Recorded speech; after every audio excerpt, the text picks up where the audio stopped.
ചേച്ചി, പ്രശ്നം പരിഹരിച്ചിരിക്കുന്നു. പ്രശ്നമോ? എന്ത് പ്രശ്നമാണോ വക്കീലെ താൻ പരിഹരിച്ചത്? കുസുമത്തിന്റെ വിവാഹ പ്രശ്നം. അത് താനും ഞാനും വിചാരിച്ചാൽ പറ്റുമെന്ന് തോന്നുന്നില്ല. ഇന്നലെയും ഞാൻ ഈ കാര്യം അവളോട് സംസാരിച്ചു. ലോകത്തുള്ള എല്ലാ പുരുഷന്മാരും അയോഗ്യന്മാരാണെന്നാണ് അവളുടെ അഭിപ്രായം. എത്ര ആലോചനകൾ വന്നു. ഇതൊന്നുമല്ല, അവൾക്ക് ആകെ ബഹുമാനമുള്ള ഒരു പുരുഷന്റേതാണ് ഈ ആലോചന. എന്റെ നാരായണ, അതാരാണാവോ? മിസ്റ്റർ മാർത്താണ്ഡൻ തമ്പി. എന്ത് തമ്പി? ഈ കോയിക്കല് മാർത്താണ്ഡൻ തമ്പി. അദ്ദേഹവും ഏതാണ്ട് കുസുമത്തെ പോലെ തന്നെയാ. വയസ്സ് 10-30 ആയെങ്കിലും ഇന്ന് വരെ ഒരു പെണ്ണിന്റെ മുഖത്ത് നോക്കിയതായ കഥ പോലുമില്ല.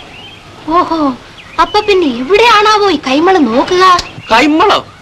അതെ, ഈ പെണ്ണുങ്ങളുടെ മുഖത്ത് നോക്കാത്ത കൈമളെ. തമ്പി, മാർത്താണ്ഡൻ തമ്പി. കൈമളല്ല. ധാരാളം സ്വത്ത്. ഒരേ ഒരു അനിയനേ ഉള്ളൂ. നല്ല ഒന്നാന്തരം മര്യാദക്കാരൻ പയ്യൻ.